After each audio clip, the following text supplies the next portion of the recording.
Le 14 mars 1977, Robert Arnault, facteur de 44 ans, quittait son domicile de la rue de la République à Lyon, comme tous les matins depuis 15 ans. Il ne reviendrait jamais. Sa bicyclette bleue fut retrouvée abandonnée près du pont Bonaparte, quelques lettres éparpillées sur le pavé humide. 25 ans plus tard, en 2002, des ouvriers découvraient une sacoche postale, enterrée dans les fondations d'un immeuble en construction. À l'intérieur, des centaines de lettres non distribuées et un secret qui allait bouleverser la compréhension de cette disparition mystérieuse.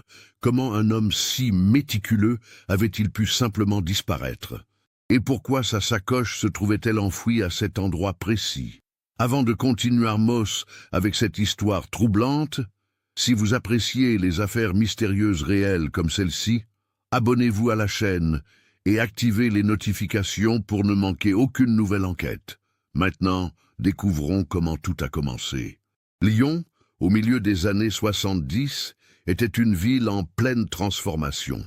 La construction du métro avait commencé en 1974, transformant le paysage urbain avec des chantiers permanents qui redessinaient les quartiers historiques. Le district de Presqu'île, coincé entre le Rhône et la Saône, demeurait le cœur battant de la ville avec ses immeubles haussmanniens et ses rues commerçantes animées. Robert Arnault connaissait chaque recoin de ce quartier.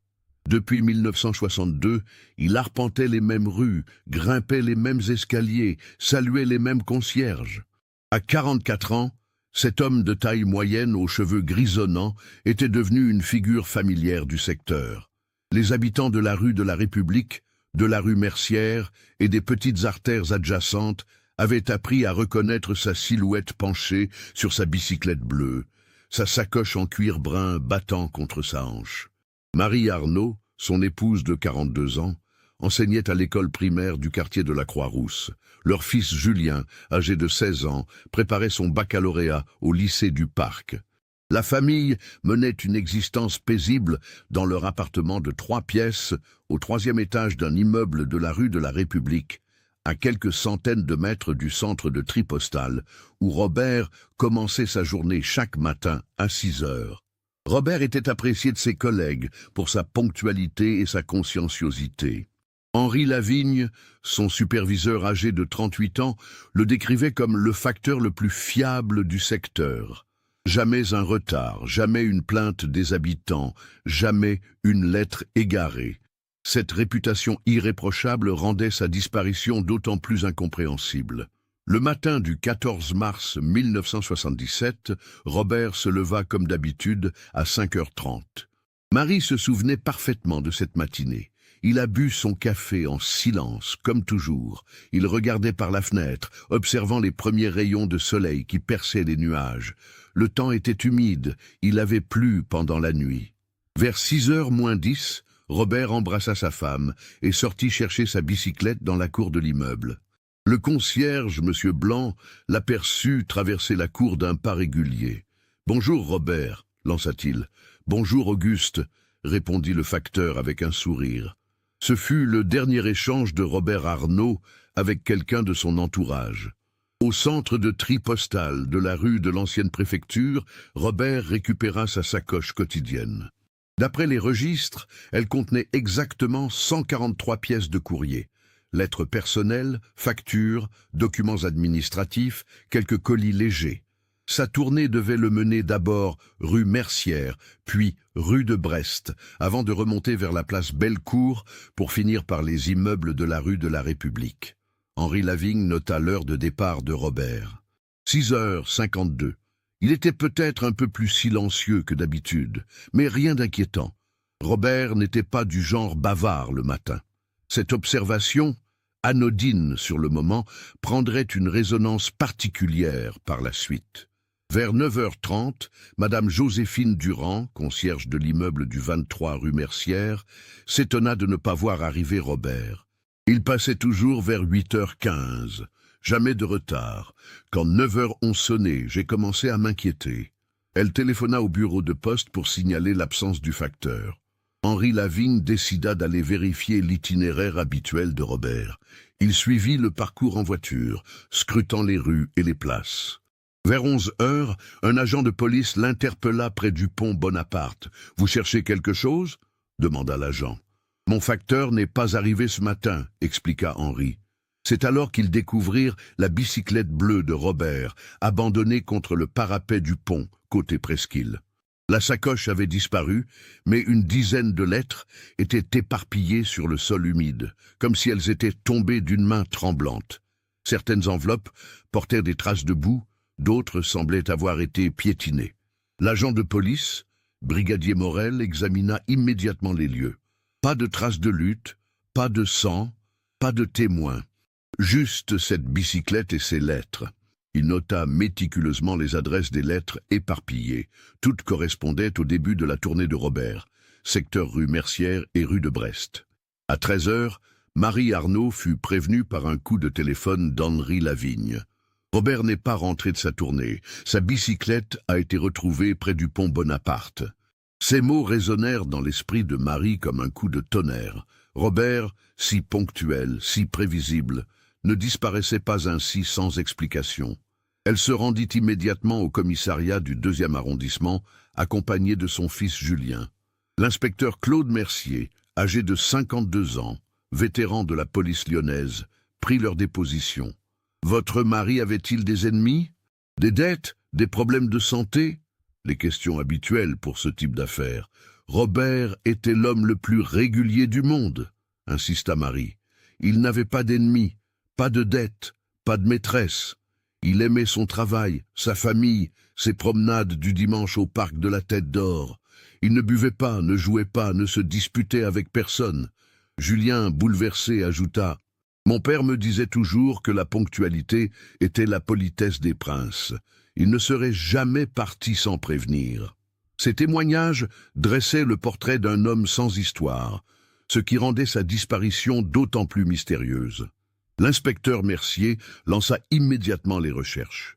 Les berges du Rhône et de la Saône furent fouillées, les hôpitaux contactés, les gares surveillées. Des avis de recherche furent placardés dans tout Lyon avec la photographie de Robert. Un homme aux traits réguliers, aux cheveux gris clairsemés, au regard bienveillant derrière des lunettes à monture métallique. Les premiers jours de l'enquête se concentrèrent sur l'hypothèse d'un accident ou d'un suicide. Le pont Bonaparte, où fut retrouvée la bicyclette, surplombe le Rhône d'une hauteur de 15 mètres. Beaucoup de gens choisissent cet endroit pour en finir, expliqua l'inspecteur Mercier à Marie. Mais votre mari n'avait aucun signe de dépression d'après vos témoignages. Des plongeurs de la police fouillèrent le Rhône sur plusieurs kilomètres en aval du pont. Ils ne trouvèrent aucune trace de Robert ni de sa sacoche. Le fleuve, gonflé par les pluies de mars, charroyait des débris de toutes sortes, mais rien qui puisse être relié à la disparition du facteur. Docteur Bertrand Lamy, médecin de famille des Arnaud depuis 10 ans, confirma l'état de santé mentale de Robert. Je l'ai examiné il y a 3 mois pour son certificat médical annuel. Aucun signe de dépression, aucun trouble du comportement. Il parlait avec enthousiasme de ses projets de retraite dans 8 ans. Cette piste semblait donc improbable, mais l'inspecteur Mercier ne l'écarta pas totalement. On ne connaît jamais vraiment les tourments intérieurs des gens, confia-t-il à son adjoint, le brigadier Fontaine. Même les plus équilibrés peuvent craquer du jour au lendemain. Pendant plusieurs semaines, l'inspecteur Mercier et ses hommes interrogèrent tous les commerçants et habitants du secteur de Presqu'île. Ils reconstituèrent minutieusement la tournée habituelle de Robert, espérant trouver un témoin qui aurait vu quelque chose d'anormal, le 14 mars. Madame Lucienne Favre, propriétaire d'une petite épicerie rue de Brest, se souvenait d'avoir vu Robert vers 8 heures. Il avait l'air normal, peut-être un peu pressé. Il m'a salué d'un geste de la main comme d'habitude. Elle fut probablement une des dernières personnes à voir le facteur vivant. Monsieur André Colombier, retraité qui habitait au 5e étage d'un immeuble donnant sur le pont Bonaparte, avait l'habitude d'observer la rue depuis sa fenêtre. Vers 8h45, j'ai vu un homme à bicyclette s'arrêter près du pont. Il regardait dans sa sacoche, comme s'il cherchait quelque chose. Puis il a disparu de mon champ de vision. Cette déclaration était intéressante car elle situait Robert près du pont vers 8h45, soit environ 1 heure avant la découverte de sa bicyclette abandonnée. Que s'était-il passé pendant cette heure cruciale? Au fil des semaines, plusieurs théories émergèrent au sein de l'équipe d'enquête.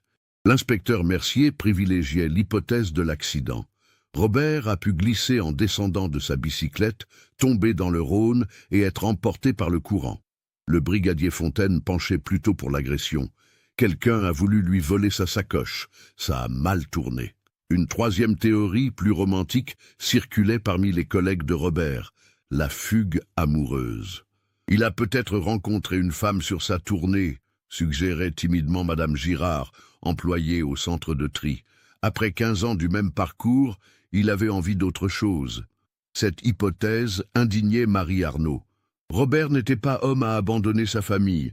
Nous étions heureux ensemble, nous avions des projets. Il adorait notre fils Julien. Elle refusait catégoriquement d'envisager que son mari ait pu partir volontairement.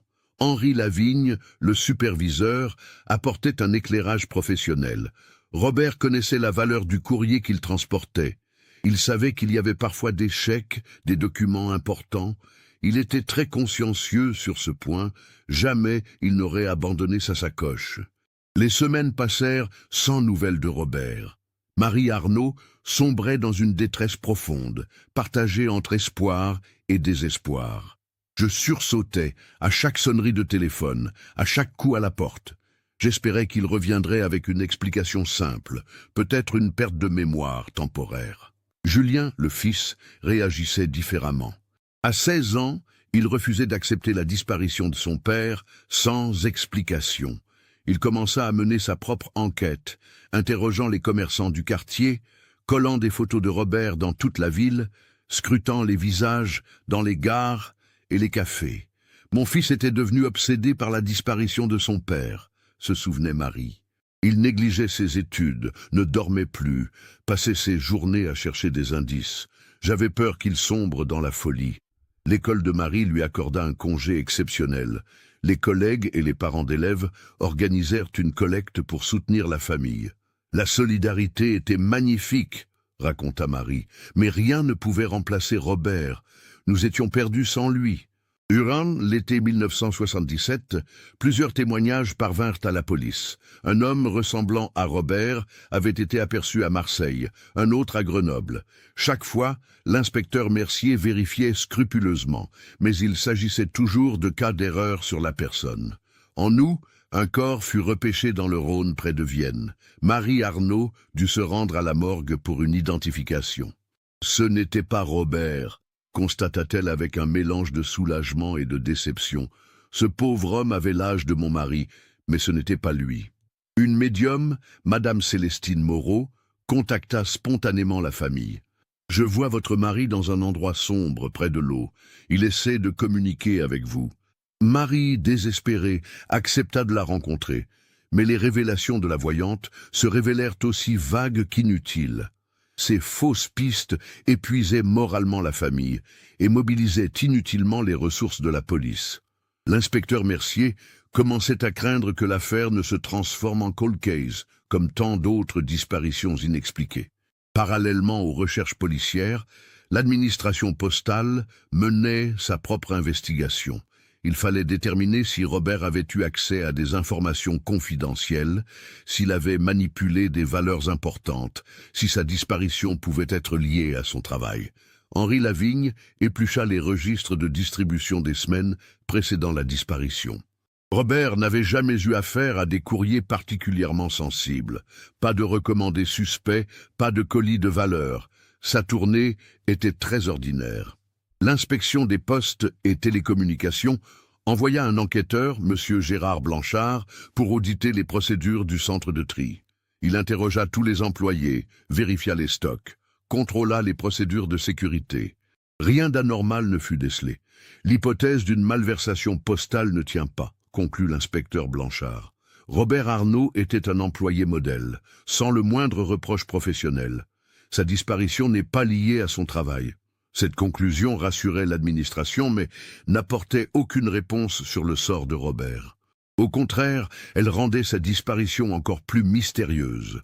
Le 14 mars 1978, exactement un an après la disparition, Marie Arnaud organisa une messe commémorative à l'église Saint-Nizier. Toute la famille, les amis, les collègues de Robert se rassemblèrent pour prier et se souvenir. L'inspecteur Mercier y assista également, espérant peut-être que cette cérémonie ferait surgir de nouveaux témoignages. « Je n'arrivais pas à accepter qu'il soit mort », confessa Marie. Pas de corps, pas de preuves, pas d'explication. J'avais l'impression qu'il allait pousser la porte de l'église et s'excuser de son retard. Julien, désormais âgé de 17 ans, avait redoublé sa classe de première. L'absence de son père avait brisé sa concentration et ses résultats scolaires. Il était devenu un jeune homme sombre, décrivait sa mère. Il parlait peu, souriait rarement, passait ses soirées à regarder par la fenêtre comme s'il attendait le retour de son père. L'inspecteur Mercier officialisait discrètement le classement de l'enquête. Après un an de recherches intensives, nous n'avons aucune piste sérieuse, admit-il. L'affaire reste ouverte, mais nous ne pouvons plus y consacrer autant de moyens. Les années passèrent lentement pour la famille Arnaud. Marie reprit son travail à l'école, tentant de reconstruire une existence normale. Julien finit par décrocher son baccalauréat et s'inscrivit en droit à l'université Lyon 3. « Je voulais devenir avocat pour comprendre la justice », expliquait-il. « J'avais le sentiment que la disparition de mon père était une injustice qu'il fallait réparer. » En 1982, 5 ans après la disparition, Marie entama les démarches pour faire déclarer Robert mort. Cette procédure administrative était nécessaire pour régler les questions d'héritage et de pension, mais elle représentait un déchirement psychologique. « J'avais l'impression de tuer mon mari de mes propres mains », confessa-t-elle. Le juge des tutelles accorda la déclaration de décès présumé en 1983. Officiellement, Robert Arnaud était mort le 14 mars 1977, jour de sa disparition. Marie toucha une pension de veuve et put enfin tourner la page administrativement, même si, psychologiquement, elle restait dans l'attente. Au fil des années, le quartier de Presqu'île se transformait. Les anciens commerçants qui avaient connu Robert prenaient leur retraite ou décédaient. De nouveaux habitants s'installaient, ignorant tout de l'histoire du facteur disparu. Seuls les plus anciens se souvenaient encore de cette affaire qui avait ému tout Lyon. Madame Durand, la concierge de la rue Mercière, partit à la retraite en 1985. « J'ai toujours pensé que Robert reviendrait un jour », confia-t-elle à sa remplaçante. Il était tellement consciencieux, tellement attaché à son travail, sa disparition n'avait pas de sens. Le centre de tri postal fut rénové en 1987. Les anciens casiers où Robert rangeait son courrier furent remplacés par un système automatisé. Henri Lavigne, devenu directeur du centre, conservait dans son bureau la dernière photographie de Robert, celle prise lors de la fête de Noël 1976. 15 ans après sa disparition, je pense encore à lui, avoua Henri. J'aimerais savoir ce qui s'est passé ce matin-là. Robert était comme un père pour moi, il m'a appris le métier. Son absence a laissé un vide immense. Julien Arnaud termina ses études de droit en 1987 et devint avocat. Il se spécialisa dans les affaires familiales, aidant d'autres familles confrontées à des disparitions inexpliquées. « Mon père m'avait appris la justice par son absence », expliquait-il. « Je voulais que d'autres familles obtiennent les réponses que nous n'avions jamais eues. » En 1990, Julien épousa Sylvie Moreau, une institutrice qu'il avait rencontrée à l'université. Ils s'installèrent dans un appartement du 6e arrondissement, près du parc de la Tête d'Or. « J'ai voulu habiter loin de Presqu'île », avoua Julien. « Ce quartier me rappelait trop la disparition de mon père. » Marie Arnaud, elle, refusait de quitter la rue de la République. « Si Robert revient un jour, il faut qu'il me trouve ici », répétait-elle. À 65 ans, elle avait pris sa retraite, mais continuait à guetter chaque facteur, espérant reconnaître la silhouette de son mari. En 1995, 18 ans après la disparition, un ancien docker du port de Lyon contacta la police. André Chauvet, âgé de 70 ans, affirmait avoir vu Robert le 14 mars 1977 près des entrepôts du port Édouard Herriot. Il était avec deux hommes en costume. Ils semblaient discuter vivement, raconta-t-il. L'inspecteur Mercier, désormais proche de la retraite, rouvrit brièvement le dossier. Mais le témoignage de Chauvet était flou, ses souvenirs confus. Après 18 ans, la mémoire peut jouer des tours, constata l'inspecteur. Et puis, ce témoignage ne correspond pas à la découverte de la bicyclette près du pont Bonaparte. Une autre piste émergea en 1998, quand un ancien détenu prétendit avoir partagé sa cellule avec un homme qui lui avait confié avoir tué un facteur à Lyon. Mais les vérifications révélèrent que ce détenu était incarcéré à Marseille le 14 mars 1977, rendant son témoignage impossible. Ces témoignages tardifs, souvent contradictoires, témoignaient de la persistance de l'affaire dans la mémoire collective lyonnaise. 20 ans après, la disparition de Robert Arnault continuait d'alimenter les conversations et les suppositions. En 2000, Marie Arnault fêta ses 65 ans. Julien et Sylvie avaient eu deux enfants, Emma et Lucas, qui ne connaîtraient jamais leur grand-père. « Mes petits-enfants me demandent souvent où est papy Robert », confiait Marie. « Je leur dis qu'il est parti en voyage très loin, mais qu'il les aime beaucoup. » L'inspecteur Mercier prit sa retraite en 2001, après 40 ans de service. Il emporta avec lui le regret de n'avoir jamais élucidé l'affaire Arnault. « C'est le dossier qui m'a le plus marqué », avoua-t-il lors de son pot de départ. « J'ai toujours eu l'impression d'être passé à côté de quelque chose d'important. » Son successeur, l'inspecteur Patrick Dumont, hérita du dossier mais ne put y consacrer beaucoup de temps. Les affaires courantes, les nouvelles technologies, les changements dans la société monopolisaient son attention. L'affaire Arnault dormait dans les archives, attendant un miracle. Le 15 avril 2002, exactement 25 ans et un mois après la disparition de Robert Arnault, l'entreprise de BTP Lacroix et Fils commençait la construction d'un immeuble de bureaux rue de la République, à quelques centaines de mètres de l'ancien domicile du facteur disparu. Les travaux de terrassement avaient commencé une semaine plus tôt. L'équipe de Jean-Marc Lacroix, maître d'œuvre, creusait les fondations à l'aide d'une pelleteuse. Le sol de ce secteur, constitué d'anciens remblais, recelait parfois des vestiges du vieux Lyon. Fragments de poterie, pièces de monnaie, débris de constructions anciennes. Vers 10 heures du matin, la pelleteuse de l'ouvrier Didier Martel heurta un objet dur. « J'ai d'abord pensé à une canalisation oubliée, raconta-t-il. Puis j'ai vu dépasser quelque chose de brun, comme du cuir. » Il arrêta immédiatement sa machine et appela son chef d'équipe. Pierre Lacroix, fils du patron et ingénieur sur le chantier, descendit dans la tranchée pour examiner l'objet. C'était clairement une sacoche en cuir, très abîmée par les années d'enfouissement, décrivit-il. Elle portait encore l'inscription « Poste et télécommunications malgré la dégradation ». L'équipe dégagea précautionneusement la sacoche. Elle était enterrée à environ 2 mètres de profondeur dans une couche de terre qui semblait avoir été remuée et tassée. Quelqu'un l'avait enterrée volontairement, constata Pierre Lacroix. Ce n'était pas un objet perdu par accident. Jean-Marc Lacroix, conscient de l'importance de la découverte, contacta immédiatement la police. « J'avais entendu parler de cette histoire de facteur disparu », expliqua-t-il. « J'étais gamin à l'époque, mais mes parents en parlaient souvent. Quand j'ai vu cette sacoche postale, j'ai fait le rapprochement. » L'inspecteur Dumont se rendit sur le chantier dans l'après-midi. Accompagné du médecin légiste Dr Sylvain Noir et du technicien de police scientifique Marc Blanchard, il procéda à l'examen de la sacoche in situ avant de la faire transporter au laboratoire. L'état de conservation était remarquable, nota le docteur Noir. Le cuir avait été protégé par l'argile et l'absence d'oxygène. L'intérieur était presque intact, avec des documents encore lisibles. La nouvelle de la découverte se répandit rapidement dans le quartier.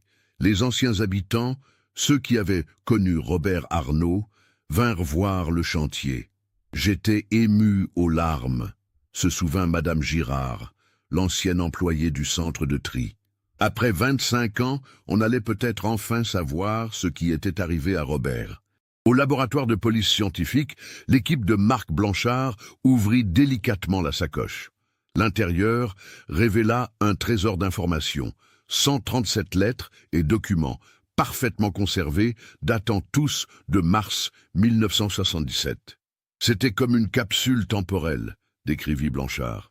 Nous avions entre les mains la tournée exacte de Robert Arnault du 14 mars 1977.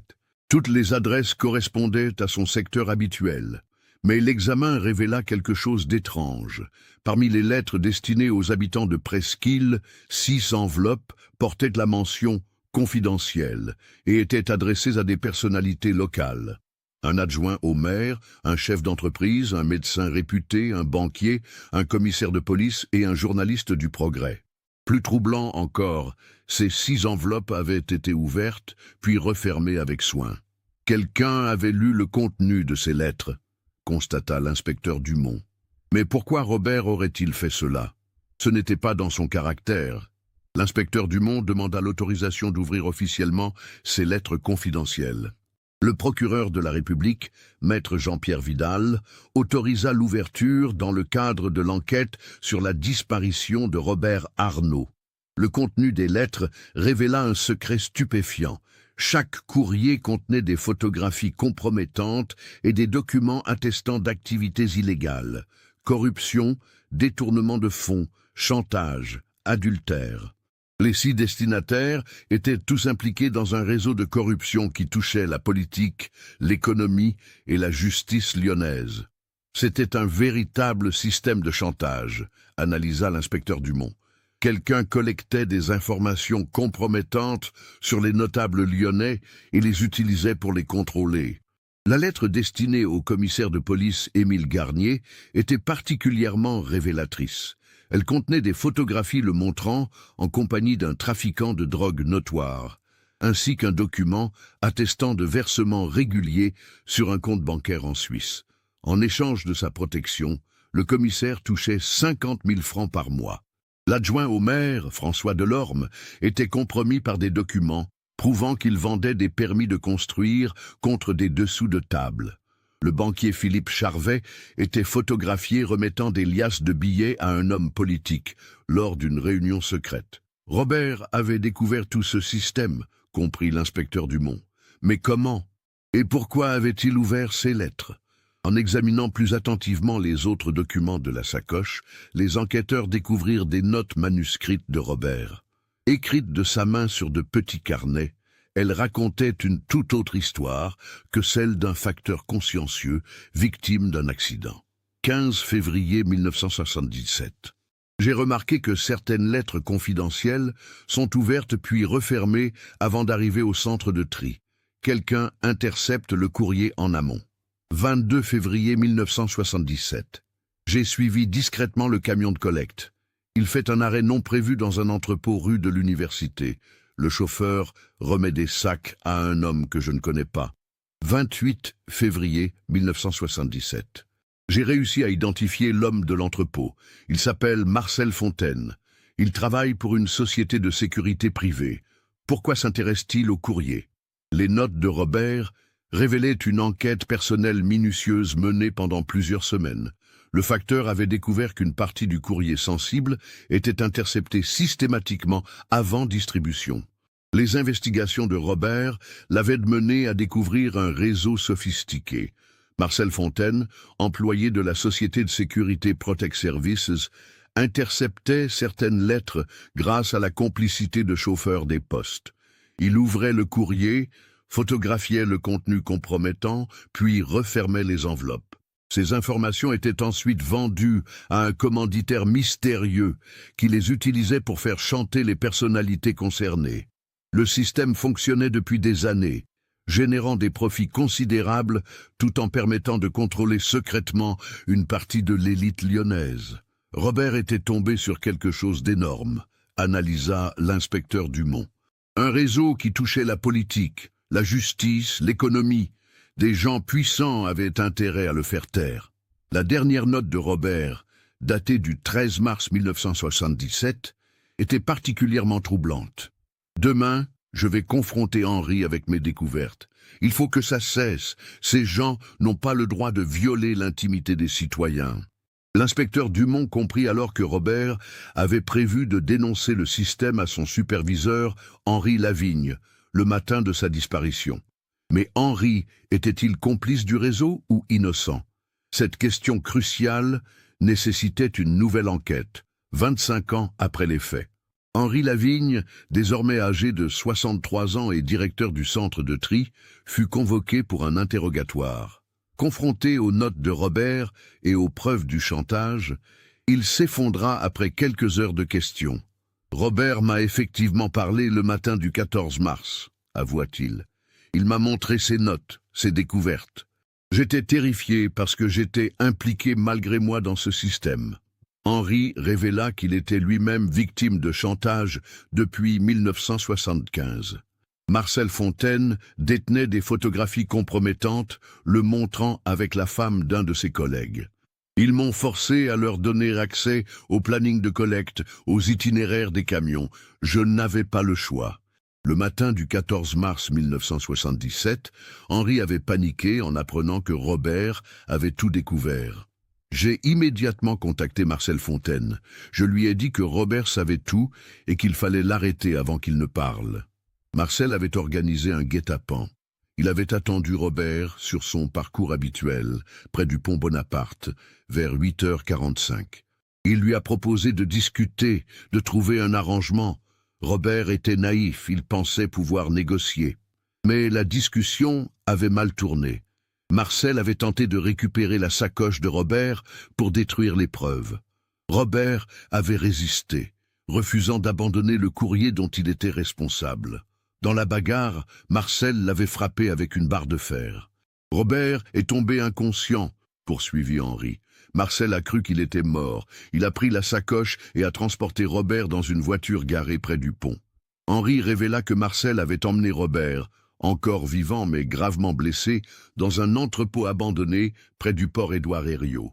Marcel voulait le soigner et le convaincre de se taire. Mais Robert est mort de ses blessures dans la nuit du 14 au 15 mars.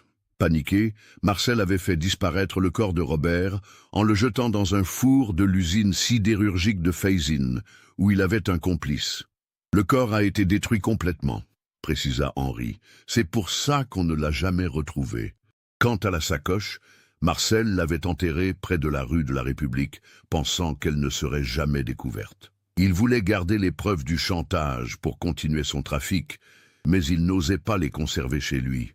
L'inspecteur Dumont avait enfin reconstitué toute la vérité.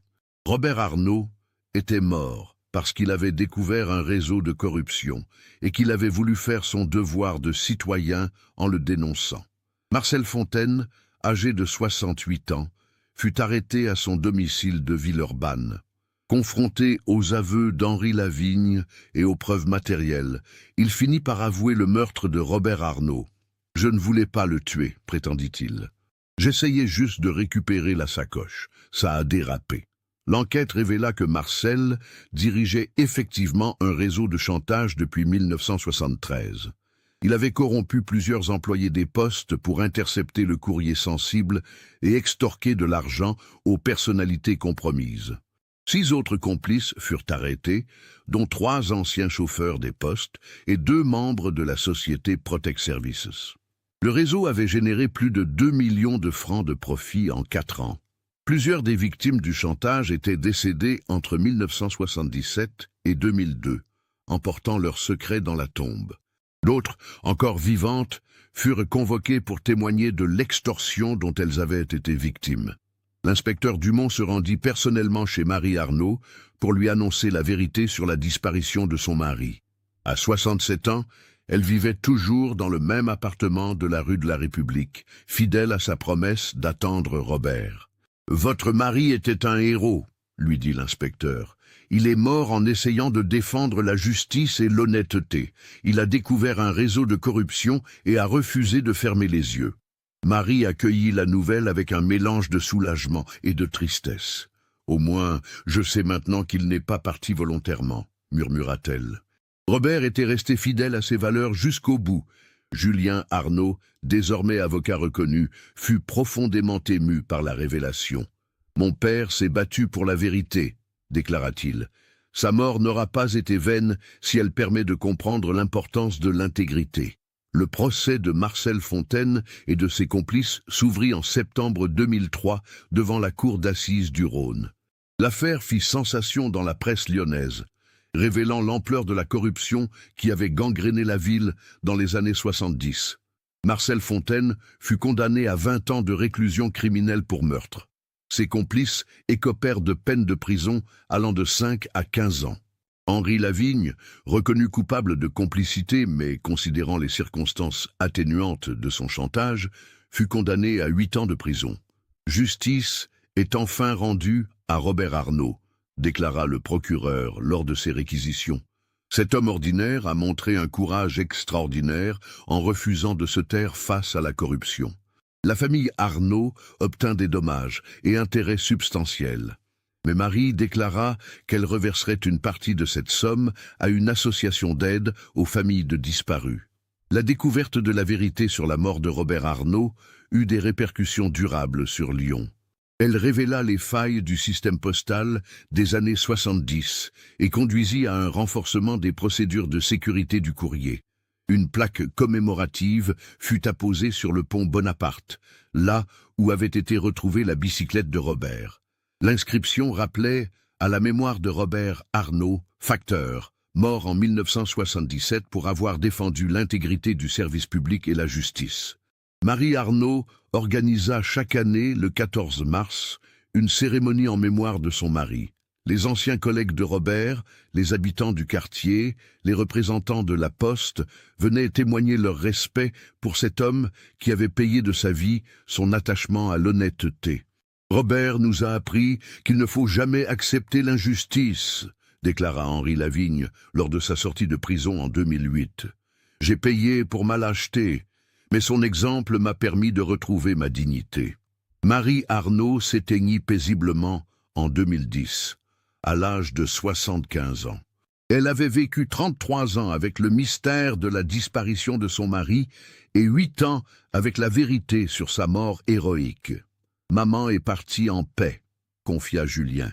Elle savait enfin qui était vraiment mon père. Julien continua à exercer comme avocat, se spécialisant dans la défense des familles de victimes. Il créa en 2012 l'association Robert Arnault pour aider les familles confrontées à des disparitions inexpliquées. Le quartier de Presqu'île avait complètement changé depuis 1977. Les anciens immeubles avaient été rénovés, de nouveaux commerces s'étaient installés, la modernité avait transformé le paysage urbain. Mais la mémoire de Robert Arnault persistait parmi les habitants qui se transmettaient son histoire de génération en génération. La sacoche de Robert, pièce à conviction essentielle du procès, fut finalement remise à la famille après la fin des procédures judiciaires. Julien la conserva dans son bureau d'avocat, témoignage silencieux du courage de son père et rappel constant que la vérité finit toujours par triompher, même après 25 ans de silence. Cette affaire nous montre comment un homme ordinaire peut devenir extraordinaire par ses choix moraux. Robert Arnault n'était qu'un facteur, mais il a refusé de fermer les yeux sur la corruption. Son courage lui a coûté la vie, mais 25 ans plus tard, sa sacoche enterrée a révélé la vérité et rendu justice à sa mémoire. Qu'est-ce que vous pensez de cette histoire? Avez-vous perçu les signes tout au long du récit qui indiquaient que Robert était en danger? Partagez vos réflexions en commentaire. Si vous avez apprécié cette enquête approfondie, n'oubliez pas de vous abonner à la chaîne et d'activer les notifications. Laissez un like si cette histoire vous a touché et partagez-la avec quelqu'un qui s'intéresse aussi à ces affaires mystérieuses qui révèlent la complexité de la nature humaine.